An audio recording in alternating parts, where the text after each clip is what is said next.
오늘 우리가 함께 읽은 시는 다윗의 시입니다. 그런데 어느 상황에서 언제쯤 지었는지 정확히 알 수가 없습니다. 그렇지만 많은 분들이 이 시를 연구하면서 아마도 주전 979년에 있었던 압살롬의 반란 시기에 지어진 시일 것이다, 이런 생각을 가지고 있습니다. 어쨌든 이 시를 보면 수많은 사람들이 다윗을 공격하고 굉장히 어려운 처지에 있을 때 지었다는 것만은 틀림이 없습니다. 자, 그럼 여러분, 많은 사람들에 의해서 공격을 받고 쫓기는 상황에 있으면 그 마음이 어떠하겠습니까? 당연히 두렵고 불안하게 될 것입니다. 그런데 우리가 이 시를 읽어보면 불안이나 두려움 같은 것을 찾아볼 수가 없고 오히려 대단히 평안하고, 그리고 그 마음이 어떤 확신에 가득 차 있는 모습을 찾아볼 수가 있다는 것입니다. 저는 오늘 이 말씀을 같이 나눔으로써 저의 마음속에도 여러분들의 마음속에도 다윗의 마음속에 있었던 이 평안함과 기쁨과 담대함과 확신이 가득하게 되기를 간절히 소원합니다. 이 시편 62편을 주도하는 단어가 하나 있는데 그 히브리어로 아크라고 하는 단어가 6번 등장하고 있습니다. 근데 우리 성경에는 이것이 정확하게 번역되어 있지는 않지만 그 분위기만은 충분히 느낄 수가 있습니다. 이 아크라고 하는 단어는 여러 가지를 뜻하는 것이 아니라 단 하나만 이렇게 의미할 때 쓰는 단어입니다.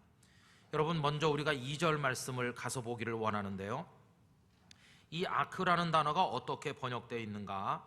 오직 그만이 나의 반석이시요 나의 구원이시요 나의 요새시니 내가 크게 흔들리지 아니하리로다, 이렇게 되어 있죠. 여기서는 오직 그만이 이렇게 번역되고 있습니다. 또 1절로 가보십시오. 나의 영혼이 잠잠히 하나님만 바라며 라고 되어 있죠. 다른 여러 가지가 아니라 단 한 분 하나님만, 이렇게 할 때 그 속에 이 아크라는 단어가 포함돼서 번역이 되어 있는 것입니다. 여러분, 하나님만이라고 하는 것이 이 확신이 5절과 6절에서 반복되고 있는 것을 볼 수 있는데, 우리 5절 6절을 다시 한번 소리내서 읽어보겠습니다. 나의 영혼아 잠잠히 하나님만 바라라. 물은 나의 소망이 그로부터 나오는도다. 오직 그만이 나의 반석이시요 나의 구원이시요 나의 요새이시니 내가 흔들리지 아니하리로다. 아멘. 1절은 고백이라면 여기 5절과 6절은 다윗 스스로 자신에게 하는 얘기입니다. 다윗이여 나의 영혼아 잠잠히 하나님만 바라보며 살아야 된다, 이렇게 얘기하는 것입니다. 그래서 여러분, 이 시편 62편을 쭉 읽어 내려가면서 우리 마음속에 아주 강하게 남는 메시지가 하나 있는데, 그게 뭐냐 하면 오직 하나님만이라고 하는 것입니다. 저는 오늘 이 말씀을 나누는 동안 여러분들의 가슴 속에도 오직 하나님만이라고 하는 게 깊이 깊이 아로새겨지시기를 간절히 기원합니다. 여러분, 생각해 보세요. 오직 하나님만이라고 말하게 되기까지 그 배후에 뭐가 느껴지십니까? 그것은 어떤 하나님 이외의 다른 존재에 대한 깊은 실망감이 느껴지지요. 다윗은 많은 것들을 의지했었습니다. 그리고 믿은 만큼 실망도 많이 했습니다. 많이 믿었고 많이 실망하는 일이 반복된 결과 그의 마음속에 도출된 결론이 하나 있었는데, 그 결론이 다른 게 아니라 오직 하나님만이라고 하는 것이었습니다. 여러분, 그렇다고 한다면 다윗을 실망시켰던 그 많은 대상들은 도대체 어떤 사람들이었을까요?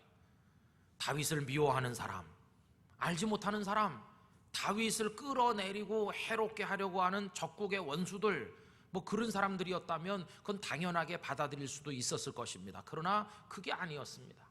우리가 성경에서 다윗의 삶을 더듬어 보면 다윗을 당연히 도와주고 당연히 다윗에게 힘이 되어 주었어야 될 바로 그런 사람들, 그들이 다윗을 크게 실망케 했다는 겁니다. 여러분, 우선 그가 태어난 환경을 보면 잘 아시는 것처럼 다윗은 베들레헴에 살던 이새라는 사람의 8아들 중에 막내로 태어났습니다. 막내, 귀여움 받고 사랑은 받지만 존중이 여기는 대상은 아닌 게 그게 막내입니다. 여러분, 당대 최고의 지도자라고 할 수 있는 사무엘이 이새의 집을 직접 찾아와서 이새에게 말합니다. 이보시오, 당신의 아들들을 모두 다 내게로 데려오시오. 하늘 같은 분이 오셔서 아들들을 데려오라고 하면 우리 같으면 멀리 있는 아들이라도 다 데려올 텐데 어찌된 일인지 이 아버지 이새는 7명만 데려오고 막내 다윗은 아예 불러오지도 않았습니다. 7명을 다 만나본 사무엘이 물어봅니다. 당신의 아들들이 여기 있는 사람들이 전부 다냐? 다른 아들이 없느냐 하니까 그때서야 저 들판에 양을 몰고 나간 녀석이 하나 있기는 있는데요. 그러면서 다윗을 마치 마지못해 데리고 오는 것처럼 데리고 오죠. 이걸 보면은 다윗이 그의 가족들에게 그렇게 신뢰받는 대상은 아니지 않았을까 이런 생각을 한다는 겁니다. 여러분, 다윗이 도착했을 때 사무엘이 어떻게 했습니까? 가족들이 깜짝 놀랄 일을 사무엘이 했습니다.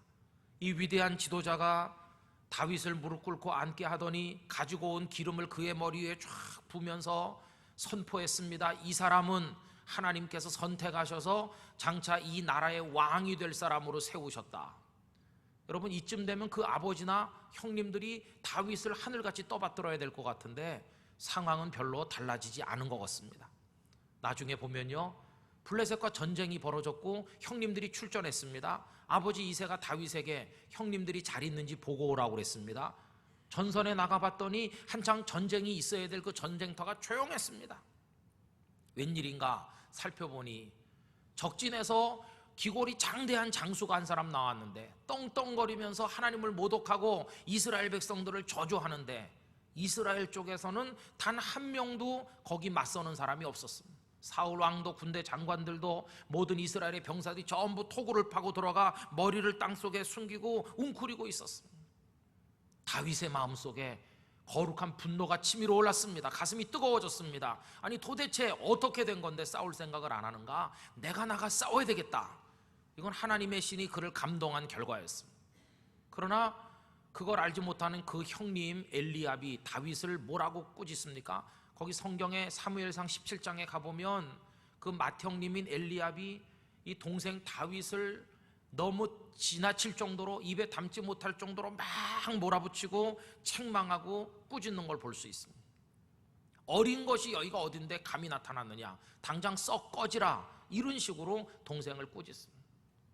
여러분, 거기 무슨 형님이 동생을 믿어주고 신뢰하고 장차 왕이 될 사람이라고 존중히 여기고 그런 거 찾아볼 수 없습니다.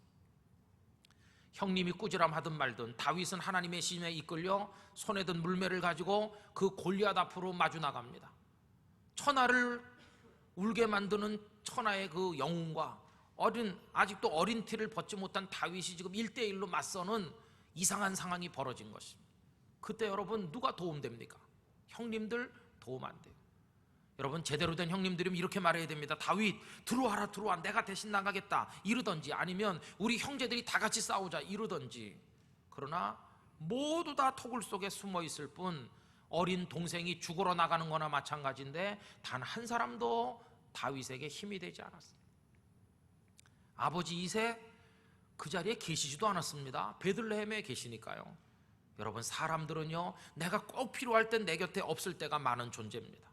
또 설령 이새가 거기 계셨다고 할지라도 아들 다윗에게 무슨 힘이 됐겠습니까? 다 늙은 이새가 옆에 있어도 때로는 전혀 도움이 안 되는 존재가 사람이기도 하죠. 여러분, 그 절대절명의 상황에서 어린 다윗이 바라볼 수 있는 대상이 누구였을까요? 그때 벌써 그는 배우는 것입니다. 무엇을요? 오직 하나님만. 이걸 그때부터 배우는 것입니다. 하나님, 이 상황 속에서 나를 도우실 분은 하나님밖에 없습니다. 하나님밖에 없습니다. 사울 왕도, 군대 장군들도, 우리 가족들도 이 상황에서 아무도 나를 돕지 못합니다. 골리앗에게 뭐라고 말합니까?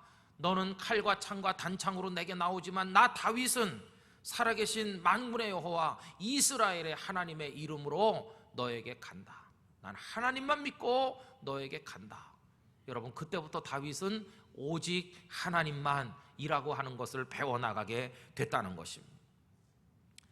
막다른 골목에서 하나님밖에 없음을 깨닫는 이런 영적인 훈련이 다윗의 평생에 계속됐습니다. 여러분, 그가 나중에 사울의 총애를 받는 장군이 돼서 수많은 적들과 전선에서 부딪힐 때 칼을 빼들고 적진으로 달려들어갈 수 있는 용기는 어디서 오는 것입니까?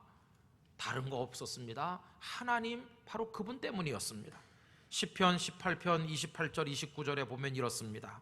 주께서 나의 등불을 켜시며 여호와 내 하나님이 내 흑암을 밝히시리이다. 내가 주를 의뢰하고 적군에 달리며 내 하나님을 의지하고 담을 뛰어넘나이다. 여러분, 오직 하나님 한 분 의지하고 군대를 인솔해서 적진을 향해 돌격할 수 있는 그 용기를 얻을 수가 있었다는 것입니다. 오직 하나님밖에 없었습니다. 가족들, 부모님, 그리고 형제들, 그들만 그에게 실망을 준 게 아니었습니다. 나중에는 다윗이 자식을 낳는데요, 자식들도 아버지에게 많은 실망을 줬어요. 여러분 아시죠? 자식 믿을 거 있습니까? 없습니까?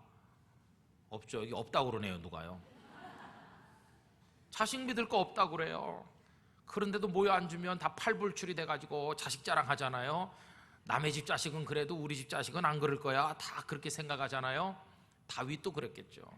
다윗도 아내들, 후궁들이 많이 있었고 여러 자녀들이 있었어요. 그러나 그 자녀들 아버지 가슴에 비수를 꼽았습니다.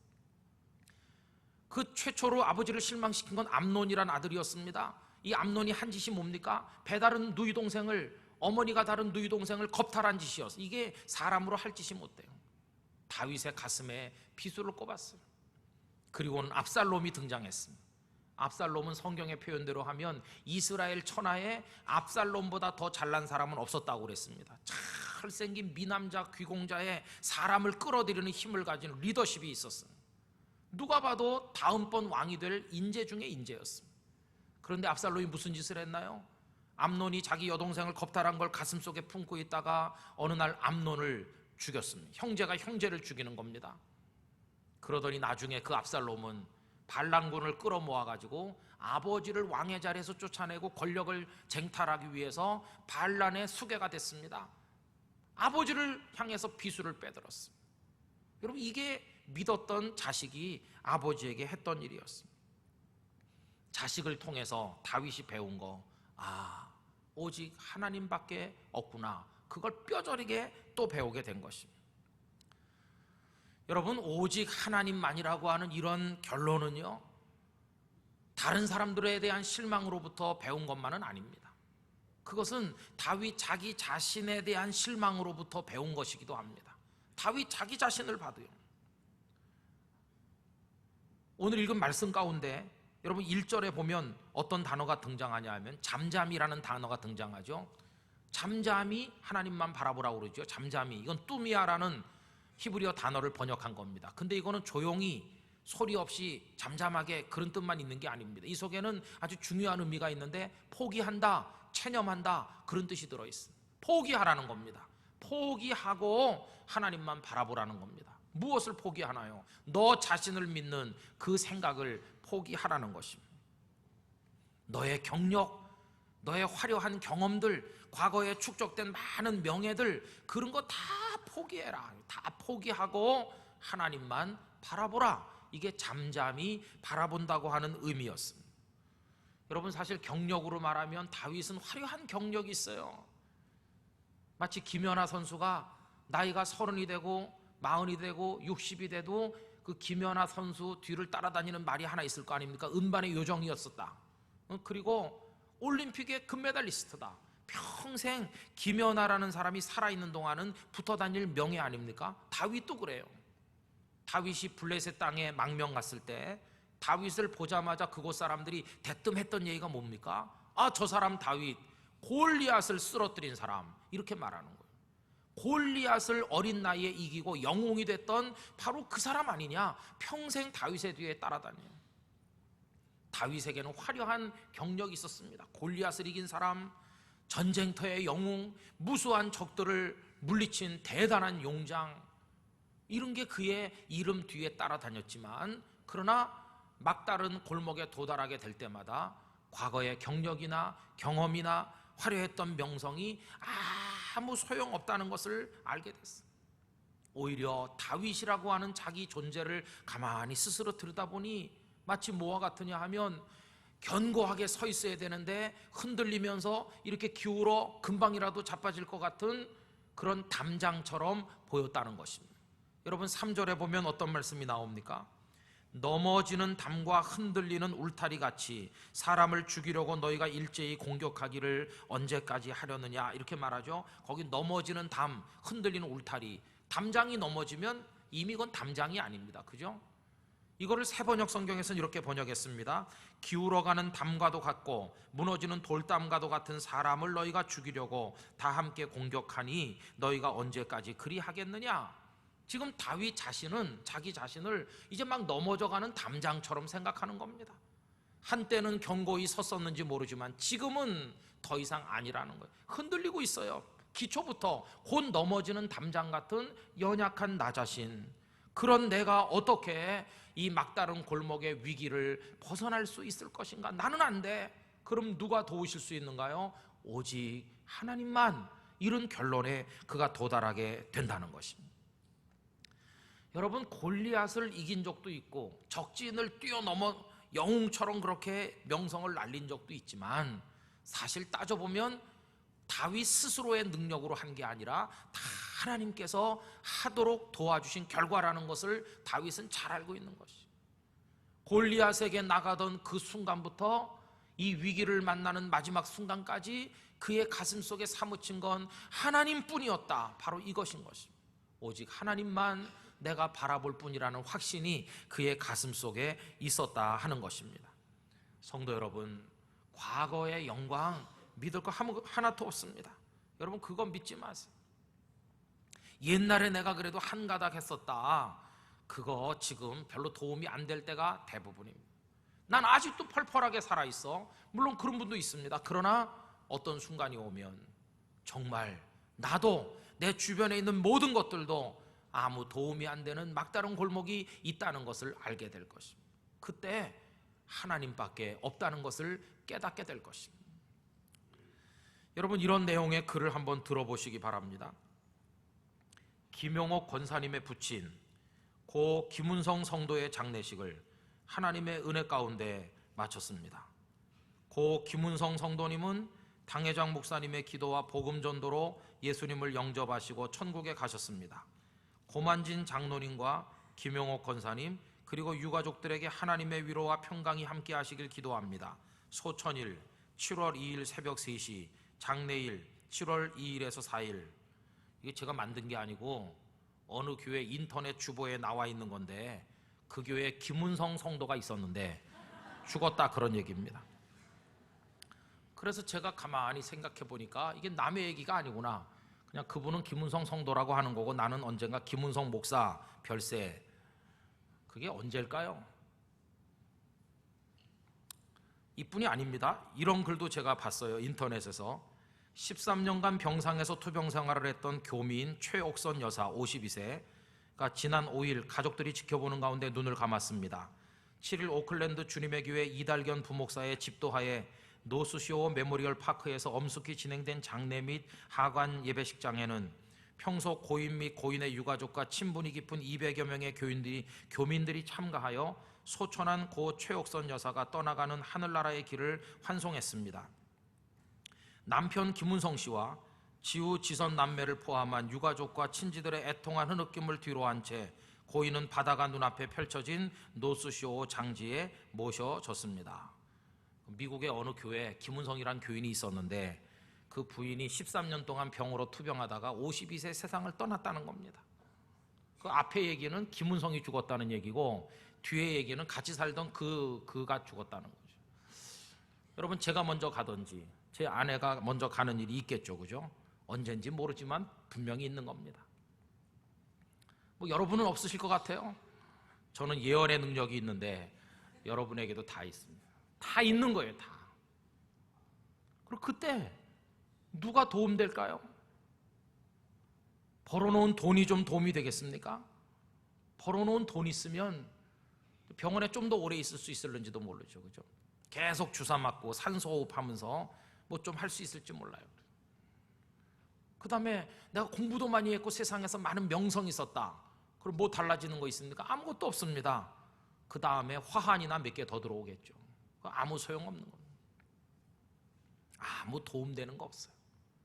이 썩어질 육체를 가지고 살다가 마지막 숨을 거두는 내게 그 순간에 나를 생명의 나라로 인도해 가실 분 오직 하나님밖에 없어요. 아무도 없어요. 아무도. 여러분, 우리가 원하든 원하지 않든 하나님의 자녀로서 배우고 또 터득해야 될 진리, 오직 하나님만, 바로 이것입니다. 이 다윗이 왕으로 살았으니까 겉보기는 화려하지만 뚜껑을 열고 속을 들여다보면 견디기 힘든 피나는 전쟁터의 수십 년, 그리고 적들에게 쫓기는 위기의 삶을 얼마나 많이 넘기고 마지막에는 아들한테 쫓겨나는 상황까지 가지 않았습니까? 이 어려운 상황에서 그가 어떻게 인생이 무너지지 아니하고 끝까지 버틸 수 있었을까? 그 비결이 뭐냐? 여러분, 그는 위기를 만날 때마다 어떻게 대처하는지 비상행동 강령을 잘 알고 있었습니다. 그 비상행동 강령이 뭐냐? 그게 다른 게 아니라 오직 하나님만 바라본다 하는 것이었습니다.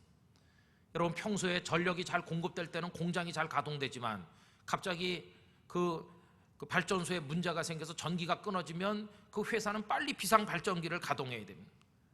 여러분, 등불이 꺼져서 우리 영혼과 인생이 어두워지는 위기가 올 때 비상발전기처럼 다시 등불을 밝힐 수 있는 에너지를 공급해 주시는 분 오직 하나님 아버지 한 분밖에 없는 줄로 믿습니다. 그 하나님이 우리의 비상행동 강령이 되시는 것이. 그래서 하나님을 바라볼 때 우리 영혼에 다가오는 축복이 뭔가? 그것은 말할 수 없는 휴식이라고 하는 것이. 아까 1절에 잠잠이라는 단어, 이 뚜미아라는 단어가 포기한다, 체념한다라는 뜻이 있다고 그랬는데 거기 또 무슨 뜻이 있는가 하면은 휴식이라는 뜻이 있어요. 지금까지 휴식이 없었어요. 왜요? 내 힘으로 해결하고 내가 해보려고 새벽부터 밤까지 쫓아다니면서 하루도 마음에 휴식이 없었는데 이제는 안 되는 상황에 도달해가지고 다 포기하고 체념하고 나니까 내 영혼이 오래간만에 휴식을 누리는 거예요. 그랬더니 놀랍게도 그래서 다 무너진 것이 아니라 내가 휴식을 취하는 그 순간 하나님께서 우리를 위해 팔을 걷어붙이시고 일어나시더라 하는 것입니다. 우리가 우리 스스로에게 절망을 선언할 때 하나님께서는 우리를 향해 희망을 선포하시는 줄로 믿습니다. 여러분, 그 하나님을 체험하게 되시기를 주님의 이름으로 축원합니다. 이 시대의 위대한 영적 거성들이 다 마찬가지입니다. 다 오직 하나님만 이걸 체험하고 살아가고 있습니다. 여러분, 이 글을 한번 읽어보시기 바랍니다. 나는 내면의 평안과 평온함에 대한 아름다운 글들을 쓸 수 있다. 하지만 컴퓨터 에러 때문에 그 글들이 날아가 버리는 순간 나의 내적 평안과 평온함은 컴퓨터 모니터상의 진자들보다 훨씬 빠른 속도로 사라져 버린다. 어떻게 그럴 수 있나? 차가 고장이 나면 나의 두뇌는 하나님에 대한 생각은 가장자리로 밀어내고 오직 그 문제만을 생각하게 된다. 식사 전에 서둘러 드리는 기도 시간을 제외한다면 하루 종일 하나님께 대한 생각을 전혀 하지 않는다. 우주의 본질과 내 삶의 중심점을 잊어버린 결과가 아닌가? 그렇다. 여러분, 이건 이 시대 최고의 명성을 가진 기독교 저술가 중에 한 분인 필립 얀시 목사님이 쓴 내 안에 하나님이 없다, 이렇게 번역된 책 속에 나오는 내용입니다. 아무리 목회자라도, 아무리 대단한 영적 경력을 가진 사람이라도 하나님께서 그 마음속에, 그의 인생 속에 안 계신 순간 이미 모든 평온은 끝나는 것입니다. 그러나 오직 하나님만 바라볼 때, 하나님께서 우리 속에 들어오실 때 우리 속에 참된 평화가 회복되는 줄로 믿습니다. 그래서 우리는 오직 하나님만, 이거를 연습하고 또 훈련받아야만 된다는 것입니다. 여러분, 하나님은 어떤 분이시기에 그럴 수 있는 분이실까요? 그분이야말로 우리의 참된 구원자이신 줄로 믿습니다. 우리의 구원자, 우리의 피난처, 우리의 반석이 되시는 분 여호와 하나님 한 분밖에는 없습니다. 많은 사람들이 이 시를 압살롬에게 쫓길 때 지은 것으로 생각한다고 아까 앞에서 말씀드렸죠.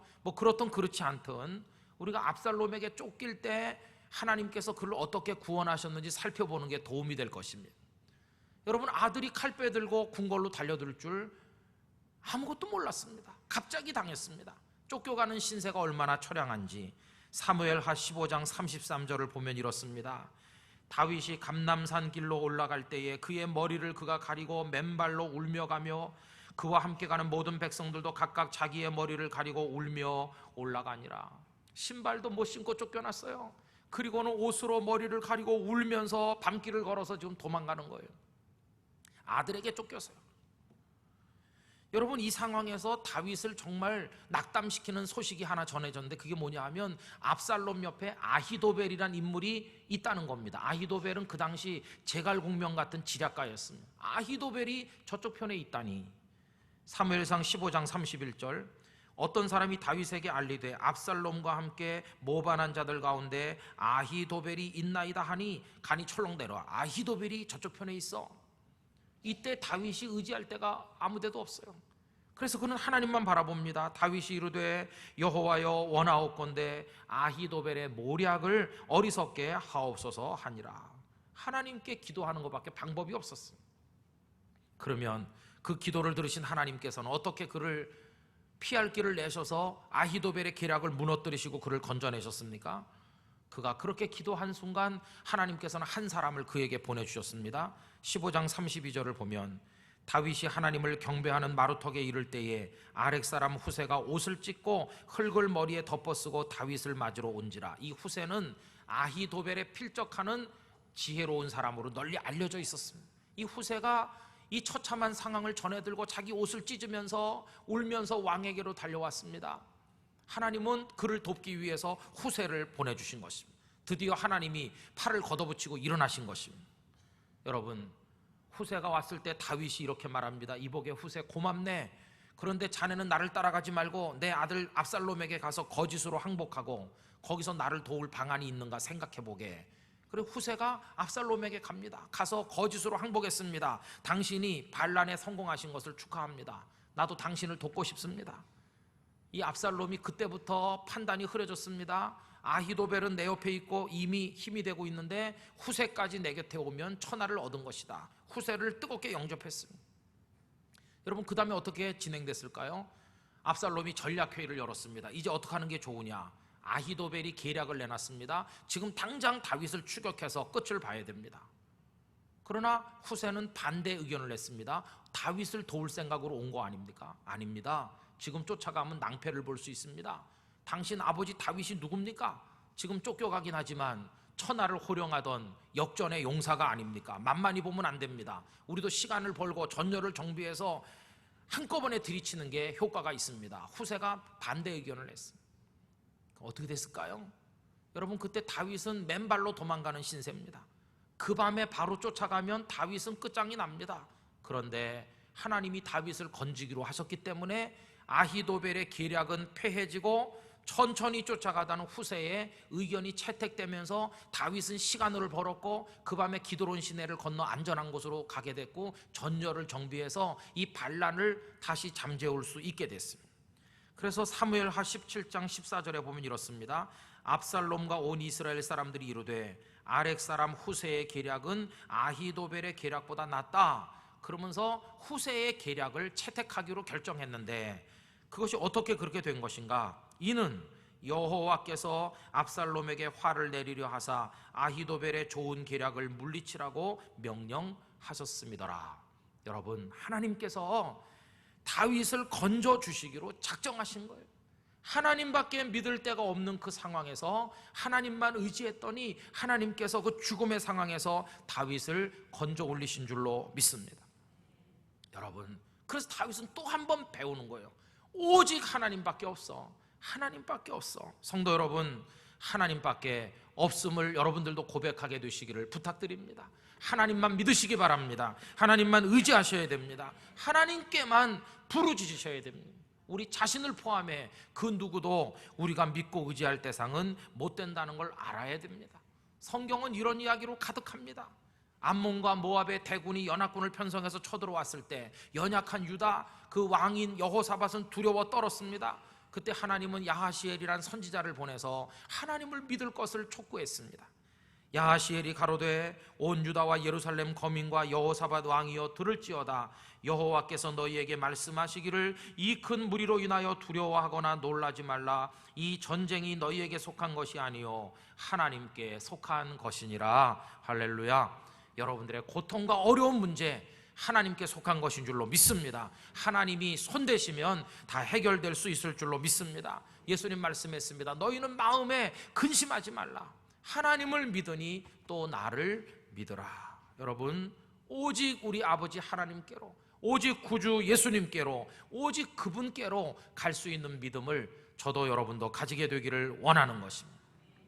땅끝 교회는 어떻게 부흥될 수 있으며 우리 가정과 우리들의 삶을 어떻게 견고히 세워줄 수 있나? 오직 하나님으로만 되는 줄로 믿습니다. 그래서 다윗은 이걸 평생 사는 동안에 매일같이 체험했기 때문에 백성들에게도 그렇게 하라고 권면하고 있죠. 8절 말씀 다 같이 소리내서 읽어봅시다. 백성들아, 시시로 그를 의지하고 그의 앞에 마음을 토하라. 하나님은 우리의 피난처시로다. 할렐루야. 여러분, 여기서 시시로라는 말은 모든 순간에 모든 때에 그런 말입니다. 쉬운 일을 할 때든지 어려운 일을 할 때든지 형편이 좋을 때든지 그렇지 않을 때든지 작은 일을 할 때든지 큰 일을 할 때든지 인생의 모든 순간순간 속에서 하나님만 의지하고 거기 나가 마음을 토하듯이 부르짖을 것을 백성들에게 이야기하고 있는 것입니다. 여러분, 이 시대 유명한 영적 지도자 중에 한 분인 빌 하이벨스 목사님께서 이런 얘기를 했습니다. 사실 하나님은 우리가 하나님께로 가져갈 수 있는 문제라면 무엇이든지 다루실 수 있는 분이시다. 무수한 행성을 창조하시는 일도 하나님께는 문제가 아니었고 죽은 자를 살리시는 일도 그러했다. 하나님께서 해결하시지 못할 만큼 어려운 일은 세상에 없다. 하지만 하나님은 우리가 하나님의 능력을 인정하고 도움을 요청하기를 기다리고 계신다. 여러분, 너무 바빠서 기도합니다 라는 책에서 이 빌 하이벨스 목사님이 그렇게 얘기하고 있는 것이, 성도 여러분, 우리 하나님 앞에 나갑시다. 하나님을 의지합시다. 하나님께만 마음을 토하듯이 매달릴 수 있는 우리 모두가 되기를 원하는 것입니다. 이제 나 스스로 바쁘게 뛰던 거 이제 내려놓고 이제는 하나님만 바라볼 때 내 영혼은 휴식과 평안을 얻을 것이고 하나님이 우리를 위해서 일하실 때 우리는 인생의 승리자가 될 줄로 믿습니다. 이 예배를 마치고 나가실 때 여러분들의 가슴 속에 평생 지워지지 않게 이게 새겨지길 원합니다. 여러분, 오직 하나님만 새겨가지고 나가게 되시고 그 하나님을 통해 여러분들이 승리하시기를 우리 주님의 이름으로 축원합니다. 다 같이 기도하겠습니다. 이 시간 우리 몇 가지 기도 제목으로 하나님 앞에 간절히 기도하길 원합니다. 여러분, 첫째는요, 오직 하나님만 믿게 하여 주시옵소서. 세상의 모든 것, 저 자신을 포함해서 우리 과거의 경험과 경륜을 믿던 모든 것 내려놓고 하나님, 제게 하나님만 믿는 믿음을 주시옵소서. 우리 다 같이 통성으로 기도하겠습니다. 거룩하시고 사랑이 많으신 아버지 하나님, 저희들에게 뜨거운 믿음을 주시기를 원합니다. 하나님만 믿고 의지하게 하여 주시기를 원합니다. 하나님밖에 없습니다. 하나님밖에 없습니다. 하나님만이 우리의 궁극적인 피난처요, 우리의 반석이시요, 우리의 구원자가 되십니다. 오직 하나님만 믿고 바라고 의지하고 기도하며 하나님께 우리의 모든 걸 맡길 수 있는 믿음을 아버지 저희들에게 주시기를 원합니다. 우리 땅끝 교회 성도들이 이 믿음을 가지고 인생의 끝까지 전진하고 승리할 수 있도록 하나님, 저희에게 참 믿음을 허락하여 주시옵소서. 두 번째로 기도할 제목, 여러분, 이제 5월 한 달을 맞이하게 됩니다. 5월은 정말 아름다운 계절이고 가정의 달이라고 하지만 하나님의 도움 없이 우리 가정이 행복할 수 없습니다. 여러분들의 가정이 천국이 되길 위해 기도하시기 바랍니다. 하나님을 모신 가정이 되도록 기도하시기 바랍니다. 해결되지 않는 여러 가지 난제와 질병과 문제들이 이 한 달 동안에 해결될 수 있도록 부르짖으시길 바랍니다. 주여, 이 한 달 동안 우리 가정을 돌보아 주시옵소서. 다 같이 한 번 더 통성으로 기도합니다. 사랑 많으신 하나님 아버지, 새로운 달을 이제 내일 모레면 맞이하게 될 텐데 우리 땅끝 교회 성도들의 가정과 일터를 지켜주시기를 원합니다. 하나님만 의지하겠습니다. 하나님만 바라보겠습니다. 무능한 저희 자신을 믿지 않겠습니다. 사업장에 축복해 주시옵소서. 일터에 은혜를 주시옵소서. 가정이 천국이 되게 하여 주시옵소서. 부부간에 뜨거운 사랑이 있게 하여 주시옵소서. 부모님과 자녀간의 성숙한 믿음을 가지도록 만들어 주시옵소서. 우리 교우들의 한 달간의 삶이 복되게 하여 주시옵소서. 그래서 내가 하나님만 믿고 의지하여 승리하였노라 고백할 수 있게 하여 주시옵소서. 하나님께서 우리 교우들에게 놀라운 평안의 삶을 이 한 달 동안 허락하여 주시옵소서. 믿습니다.